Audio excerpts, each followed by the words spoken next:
Shams out here with the funny money. Feeling good, feeling great. Feeling great, feeling good. How are you? Welcome into Timeline T. I am your host, D. Sandy, aka Sanduza Jr. Always finally here at the end of the week, Friday. A lot of streaming yesterday. We did a full regular hour and a half so episode of Timeline T. Then we followed up with a NBA draft watch along last night. Those two are up on the channel under the live tab if you want to check those out. Salute to those who pulled up. We was out here about five hours of streaming yesterday. Putting in them hours, putting in that work. You know the vibes. Keeping y'all entertained. Y'all were definitely keeping me entertained as well in the chat. Keeping things moving, keeping things interactive. So appreciate that. So I don't know how long we're going today. This could be an hour. This could be less than an hour. We'll see. There's a lot of little stories going on. Nothing big. The big thing was the draft last night. A wee bit of a hangover into today. So, in terms of information isn't really flowing. It's no big thing. Chris Haynes has tweeted. Chris Haynes has finally unlocked the phone. That was one of the running jokes from the live stream from the draft kickback last night. The Dame Whisperer didn't speak until 1 a.m. this morning. So anyone who pulled up to the draft kickback last night, it took Chris Haynes about 6 hours to unlock that phone to tweet some information out. So that was interesting to keep up with.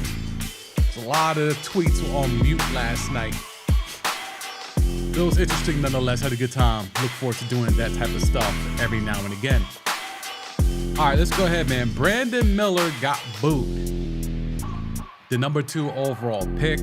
The man who was supposed to help LaMelo, help James Bouknight, build this core of the Charlotte Hornets. The Charlotte Hornets fans were not happy with the selection, and we have the receipts. Let's jump right into it. Brandon Miller was booed twice by the overwhelming majority of Hornets fans here in the arena. I guess they had like a little draft party. They had their own watch-along going on, where the ESPN camera showed him. Then Charlotte took him number 2 overall, and the crowd was stunned. That is really, really unfortunate for young Brandon Miller. He's a guy where if you really think about it, if the pick is the right pick and there's no reason to think it's not the right pick, bruh, he's going to be special. This was a 3-person draft, and the Hornets were lucky enough to get the second pick to choose either Brandon Miller or Scoot Henderson. And I feel, as much as I love Scoot, I don't think Brandon Miller was a bad pick. It may ultimately turn out to be the right pick, but it may also be not necessarily the wrong pick. But if Scoot is who I think and a lot of other people in and around the league think he's going to be, then yeah, you might have just overthought it and taken the safer pick in terms of Brandon Miller as opposed to Scoot Henderson. But let's check out your man's Hugo, the Hornets mascot, reacting to Brandon Miller being drafted. That's rough, bro. When the mascot is down bad on it. And to be fair, there is some applause. It's definitely some boos, though. It's definitely some boos. Because again, you have to understand, a lot of people don't really know these players. They're just going off what the experts are telling them. Mans is wearing a polo with a LaMelo jersey. What is happening here? What is happening here? A NBA and the undershirt. Mans has the undershirt with the polo with the LaMelo over it. That's quite the fit on draft night. That's quite the fit. That's kind of like a Grady Dick fit out there for the Hornets watch along. That's kind of wild. That's kind of wild. But anyway. So this was one of the vids. There's a few more vids bouncing around the timeline. Man's got the Hornet. I'll tell you what, man, the Hornets merch. And this was from back in the day when the franchise first existed. Their merch has always been hitting. That teal always hits, bro. That Carolina blue with the purple And the teal, yeah, it's always fire. It's always fire. So that's where we're at with that. That's one vid. Let's see if we can slide over to another vid. Let me make sure the settings didn't change here. The settings have been finicky today. All right, the settings are still good. All right, cool. Let's go ahead and run this one back. The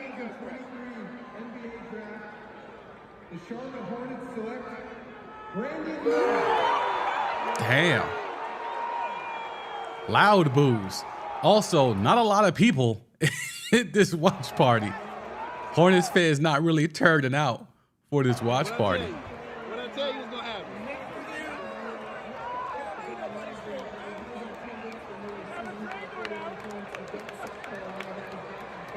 Wow. So that's pretty interesting that it's a mixed reaction for Brandon Miller.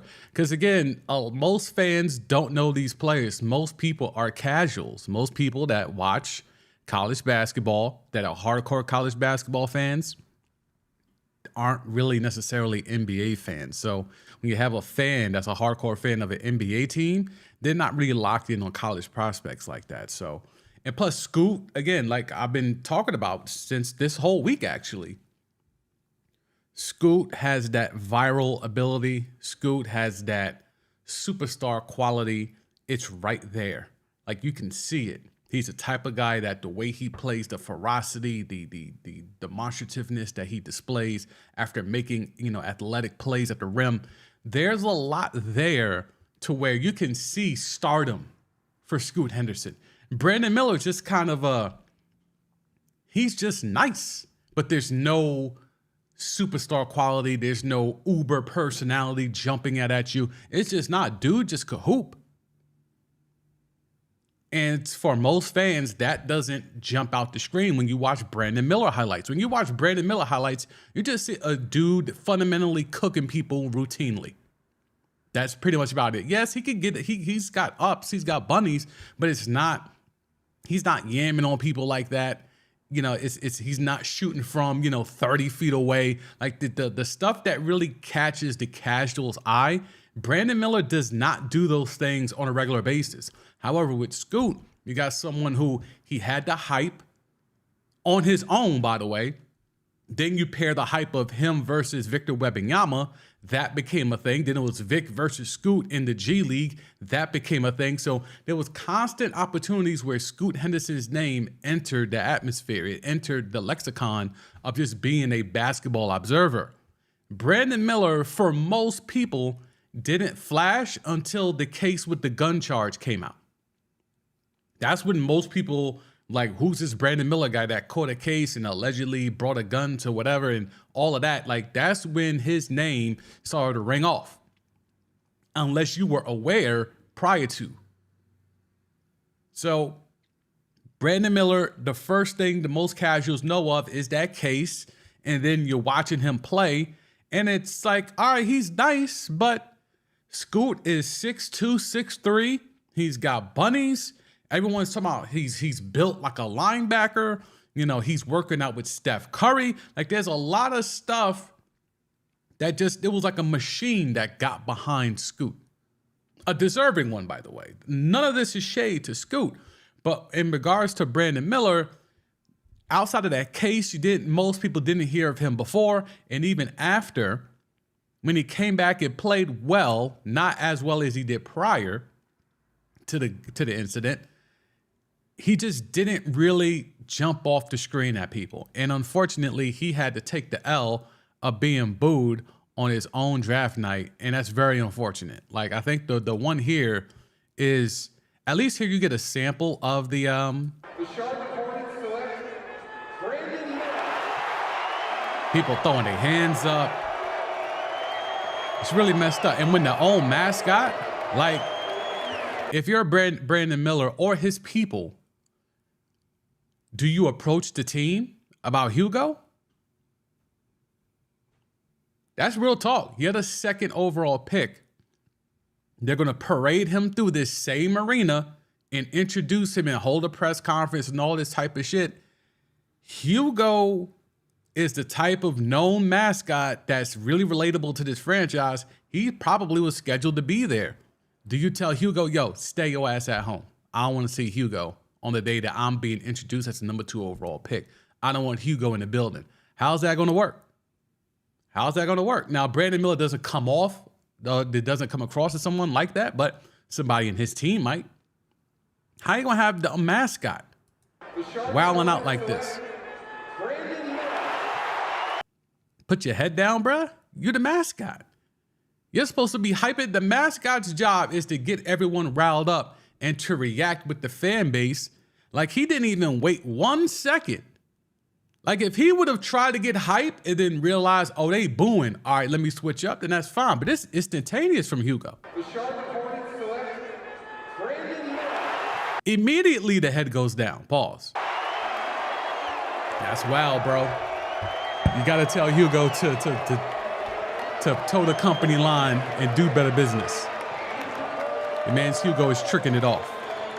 And again, scattered applause. So we'll get deeper into that as it goes along. But I just wanted to put y'all on to that because that was something that happened in real time and we were not aware of it until after the draft. So that was the thing. All right, let me come off the screen for a sec. Let's set up this next story. So FanDuel and Shams. Let me set this up. So Shams Charania obviously is the NBA insider for FanDuel, right? So he has being an insider means you're privy to information that can inform the people, inform the masses. Being an insider means you release information that you have procured from players, agents, teams, front offices, GMs, owners, whatever. By any means, you get the information, you get the data, and you report it to the people. Now, that information, if people trust your information, can shift a lot of narratives. It also can shift betting lines. So, your man's Shams tweeted out, and I have the tweet, and I'll show it in a sec. Your man's Shams tweeted out that Scoot was getting strong consideration from the Hornets at 2. Okay, now, on the surface, it was benign. It's not like he said, oh, they're now really going to take Scoot at 2. It was just, it's not a foregone conclusion that Brandon Miller is going to be the pick at 2. That shifted betting lines. It also put a lot of things, it made people really jump out there and think that this was information that can make them money. Because now the odds for Scoot were increasing for him to go 2, whereas the odds for Brandon Miller to go 2 were now decreasing. So ultimately, we just found out what happened. Brandon Miller goes 2 to the Hornets, and the Hornets said all the right things after the fact. Brandon Miller were always the pick. We were never considering anybody else, yada, yada, yada.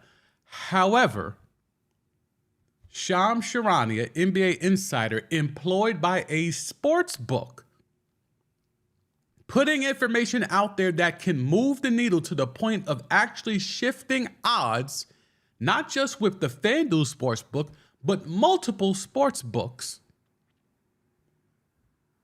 Does this seem like something that's a little funny money?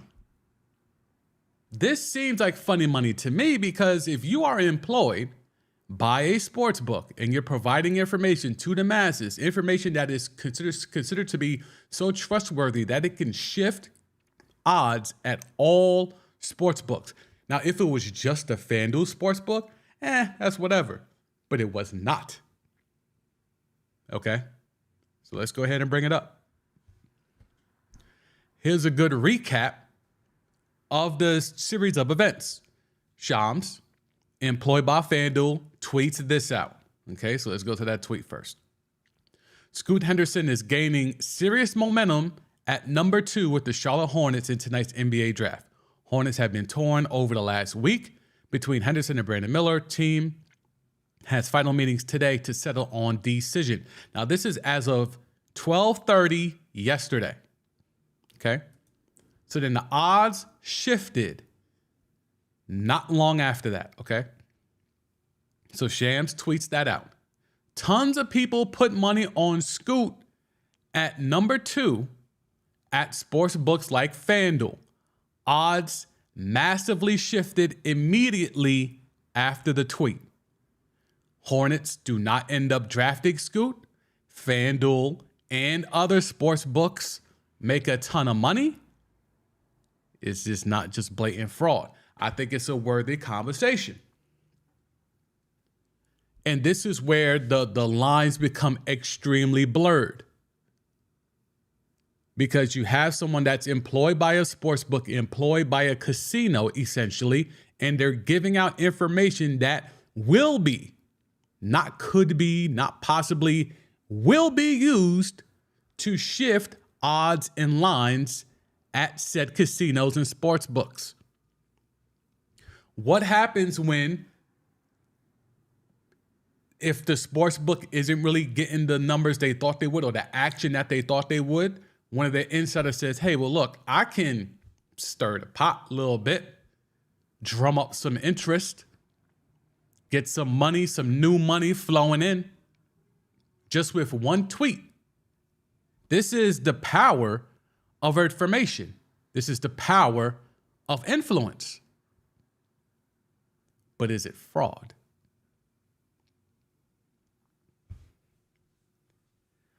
I don't know, man.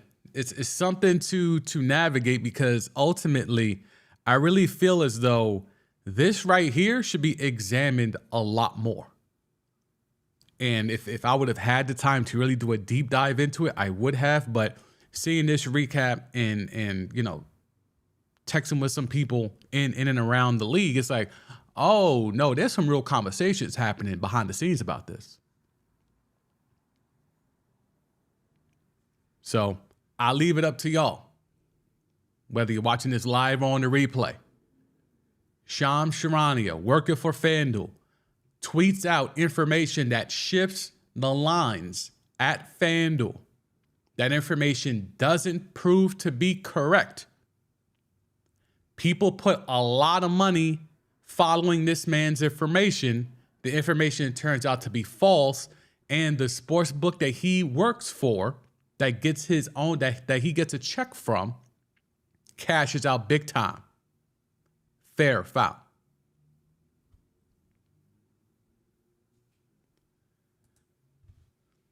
Okay, so we'll slide over to Chris Haynes has finally tweeted. 1 a.m. He finally tweeted. We were waiting for a Dame tweet from Chris Haynes the minute that the Blazers held firm at 3 and took Scoot Henderson. And I kept refreshing his feed all night long, and we got nada from Chris Haynes. And now you see here, we finally get something at 1 a.m. this morning. Damian Lillard has not had any recent communication with the Portland Trail Blazers involving the draft, free agency, or his future. Now, that does not sound accurate to me. Recent communication, what does that mean? What is the timeline of recent communication? Does that make any sense to anyone? Damian Lillard has not had any recent communication with the Portland Trail Blazers involving the draft, free agency, or his future. Now, someone of Dame's stature who's been running around here doing pods, doing interviews, talking about his recent future, talking about the draft, talking about free agency and his future. He hasn't communicated any of that recently to the Portland Trail Blazers. I mean, it seems weird to me. I don't appreciate the constant lying. I don't appreciate people being used as mouthpieces for athletes and then just regurgitating narratives just to have access. But this is the name of the game of where we're at in 2023. This is what it is to be an insider. When Scoot got picked at 3, I said on the stream, how long until we get a message from Dame via Chris Haynes? And hour after hour, we were on the stream for over 3 hours last night, and there was not one tweet about, we could check his timeline right now.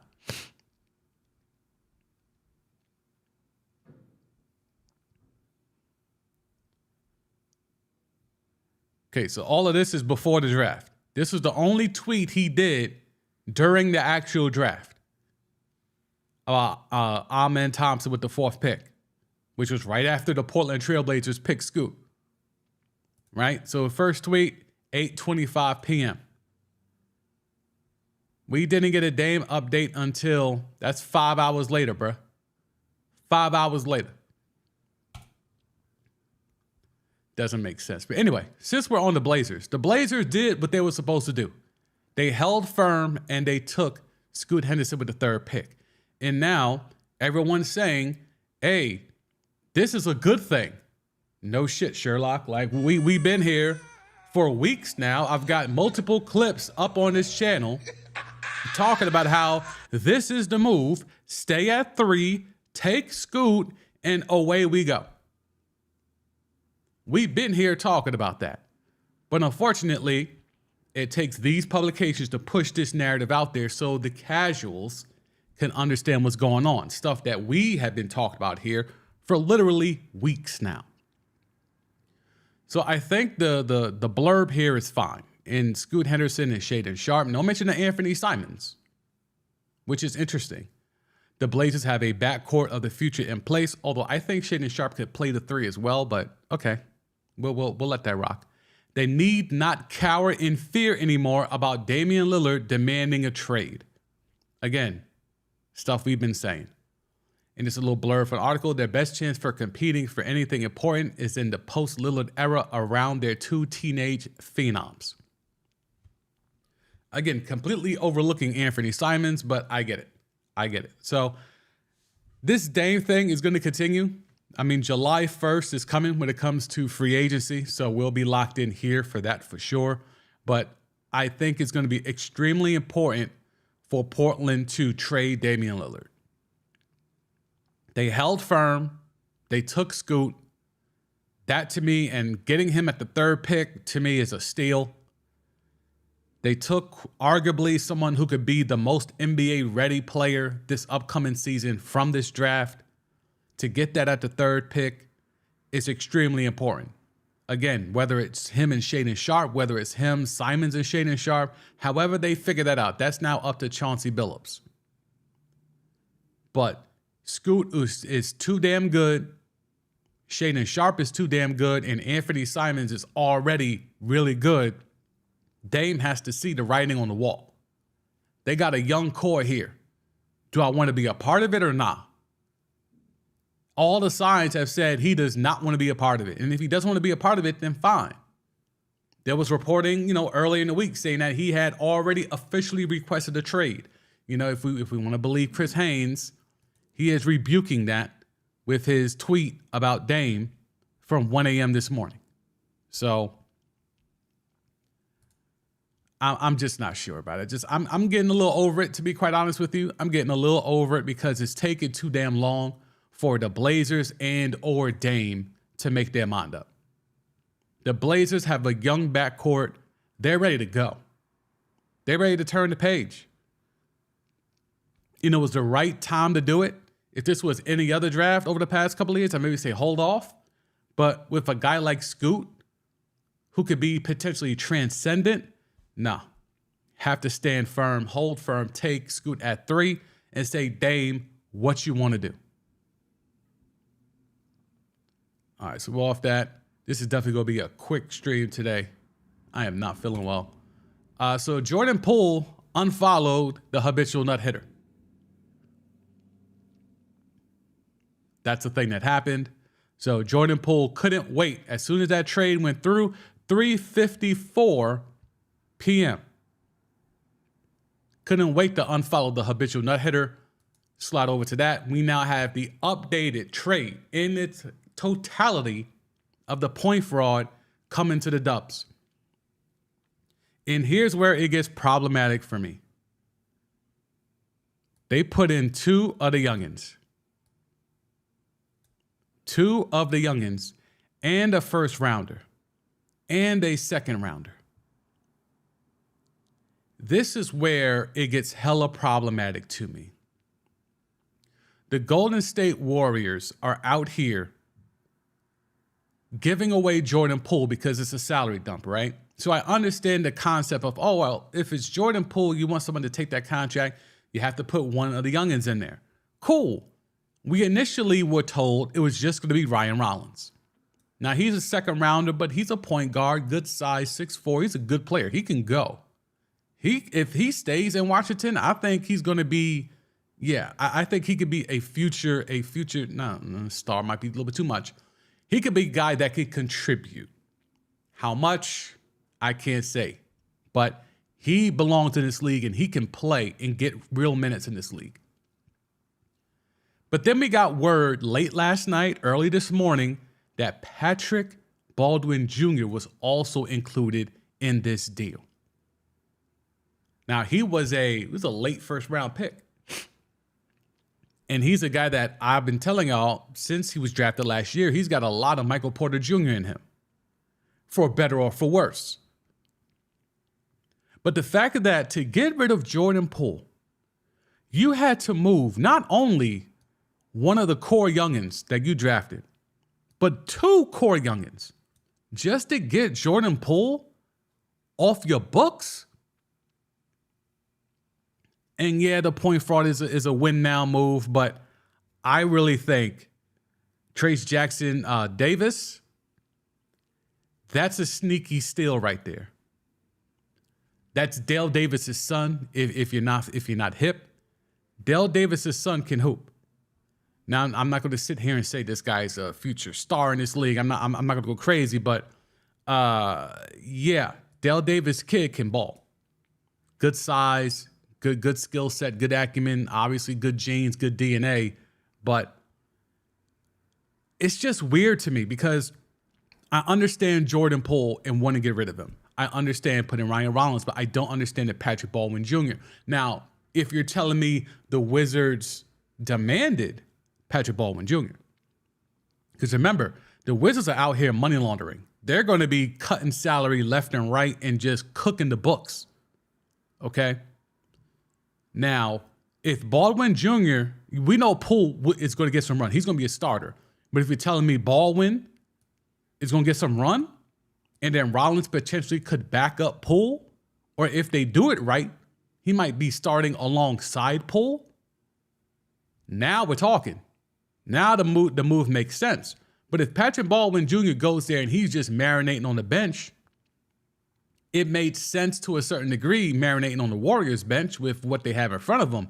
But if you go to a squad that is clearly not just tanking, but money laundering and cooking the books, and you still can't get no burn there, I mean, this is a waste to demand him in the deal. Unless you have a future deal in down the line that you think you could leverage him in as well. So I don't know. There is a lot to decipher here. This move is still a weird move. It's not a move I would have done.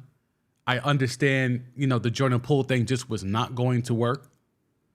But unfortunately, and I talked about it yesterday on this stream, and I put out a clip of that today on the channel. Getting rid of Jordan Poole is one thing. Bringing in an old man in the point fraud is another. Now, if you're telling me they're very high on these youngins, and then, of course, they save money by getting, Poole's contract off the books, and the point fraud's contract is an expiring one. So a team that has been living in the luxury tax is now all of a sudden really concerned about saving bread. Now, why could that be? Well, the Sacramento Kings, with the move that they pulled off last night, have opened up about a $30 million gap in their cap.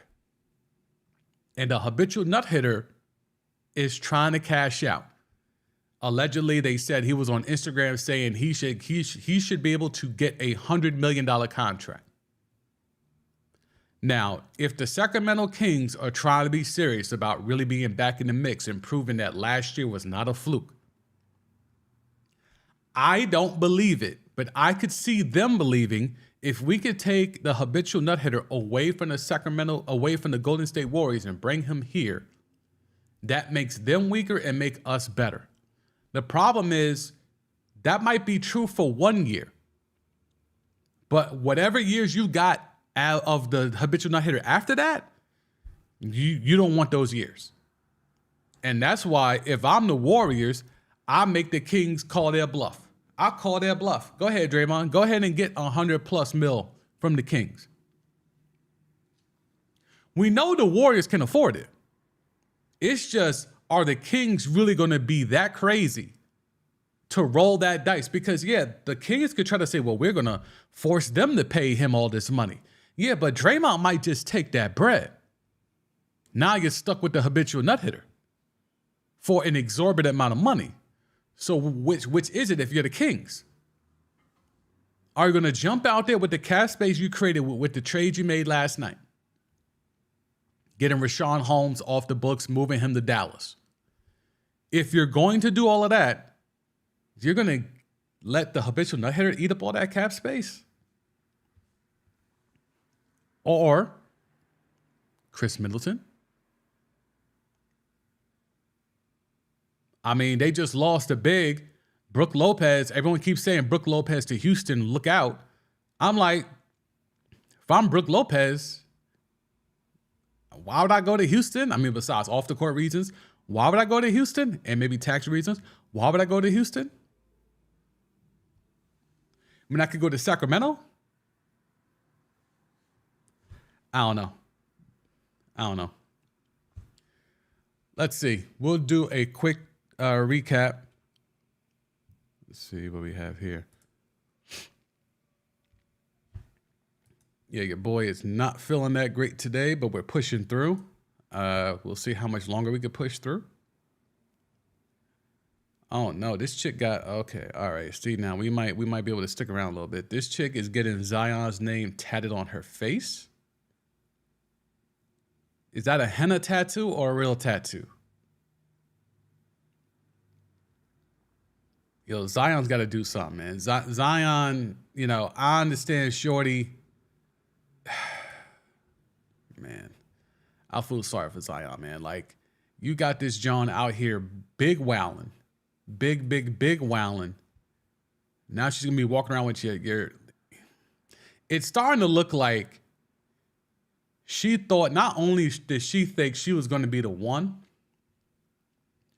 but he must have been knocking it down something crazy. Because this is not just attention starved. This is stalkerish. This is harassment. This is all the type of shit that we clown dudes for. And I feel like she's not getting a lot of the same attention for that. Like, she's definitely clout chasing, right? Like, this is definitely clout chasing, right? Assuming that's a real tat. If that's not a real tat, then it's all clout chasing. But if that is a real tat, then it could be something deeper here going on to where Zion's safety could be in danger. Because if she's going to all this lengths to try to bring you down, that means you were in her feelings to that level. It's a dangerous game. It's a dangerous game. All right, let's see. Let's do NBA Central. Yeah, we are definitely going to do a short stream today.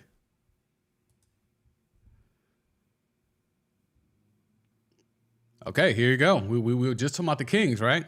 Former NBA executive believes Warriors are sweating at idea of Draymond joining the Kings. Okay, see, we're just putting stuff out here. And yeah, here we go. Let's see if we get some more information on that piece. The Warriors have to be sweating right now at the very least because there is a highly plausible rival green bidder on the market. Okay. The Kings could open up about $34 million in cap space this offseason if they renounce Harrison Barnes, Alex Len. God damn, this is like 6 dudes. 1, 2, 3, 4, 5, and decline.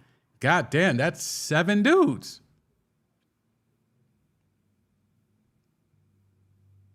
Okay, and here's the thing of Draymond won 100 mil. Okay, I'm giving y'all accurate, up-to-date information. I can't believe to create this much cap space, they have to essentially get rid of 7 dudes. Imagine having to give up 7 players for the habitual nut hitter. That's nasty work, bro. And one of them is Harrison Barnes. So who's gonna be there? And Harrison Barnes is a starter. Like Delly wasn't getting no real run. Alex Len wasn't getting no, like these dudes, these other dudes weren't getting no run, but Harrison Barnes was a starter. So you bring in the habitual nut hitter and who else? That's weird, bro. I couldn't do it. For a guy that's a triple single, bro, a guy that was a triple single, I'm a cut or renounce or waive or whatever, jettison 7 dudes for an aging, undersized power forward that averages a triple single and wants $100 million? Come on, man. Come on, man. Like, it's nasty work right now, bro. It's really nasty work. All right, let's see what else we got. Pushing through. Man, they gave up that KD Brooklyn Nets number 7 real quick. Dariq Whitehead is going to be rocking that for Brooklyn. There's the news about the habitual nut hitter wanting $100 million. All right, we'll move past that. We're not going to listen to that. Tyler Hero could become available. Here's Woj on Dame. Damian Lillard has to decide if he wants to grow with this young group. This team is not going to be a championship contender this season. Again, no shit, Sherlock. We've been all over the Dame stuff for about a week and change. Zach LaVine's representatives would be against a trade to the Knicks. Yet another star saying no to the Knicks. The Warriors discussed trading Jordan Poole to the Celtics before Marcus Smart got traded to the Grizzlies. Yeah, so they literally, and the tweet was around here somewhere, but they were literally saying Jordan Poole, the Warriors, and Mike Dunleavy Jr., the new GM, had said like yesterday morning that, yeah, we are not trading Jordan Poole. And then, 5 minutes later, and then boom, we get fucking Jordan Poole all over the place, being traded here, traded there. All right. This is probably the more important one. Damian Lillard wants to give the Blazers more time to build a contender and will take the next week to think about his future. So here's what that means to me. And let's go back to the Athletic piece, right? You see whose names are here, right? This from the Athletic, John Hollinger, who's one of their bigger insiders because he was a former GM, right? Or basketball of operations, whatever. Former front office executive, right? In Scoot Henderson and Shaedon Sharpe, the Blazers have a backcourt of the future in place. Whose name is not mentioned? Anthony Simons. Damian Lillard wants to give the Blazers more time to build a contender and will take the next week to think about his future. How can the Blazers build a contender? Now, next week includes the very beginning of free agency. But what it also does do is it gives the Blazers time to find someone to take Anthony Simons and maybe some other stuff and bring in another person. So now, let's paint this narrative. If you're Miami, and Miami is trying to move on from Tyler Hero, which is very likely, and there was one of those tweets in this little thread about that, right? Would Miami give up Tyler Hero for Anthony Simons? And you can figure out whatever other little pieces need to be moved. I'm sure some future picks, protected, whatever. But at the end of it, it's purely Tyler Hero for Anthony Simons. If you're Dame, you now have a core of you, Scoot, Shaedon Sharpe, Tyler Hero.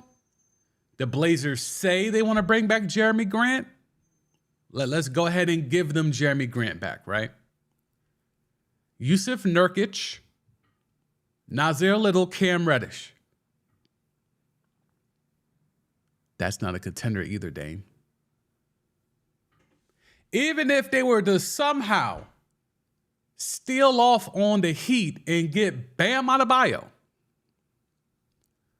Shaedon Sharpe, Scoot Henderson, Damian Lillard, Nasir Little, Cam Reddish, Yusuf Nurkic, Jeremy Grant, Bam Adebayo. That's not a contender either, Dame. Just say you want to go. Just say it's time.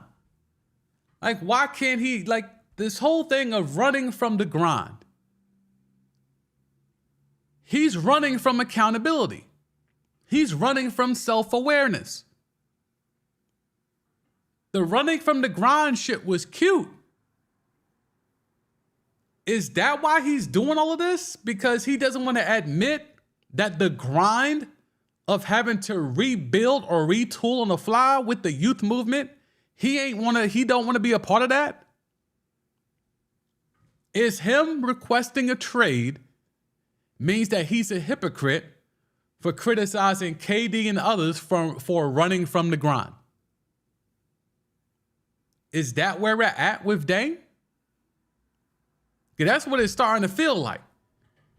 He's running from the smoke of having to admit, yo, dogs, I want out. I don't want to be a part of no retooling, no rebuild on the fly. I don't want no parts of it. So therefore, get me up out of here. But then that means I'm running from the grind. Y'all let me know.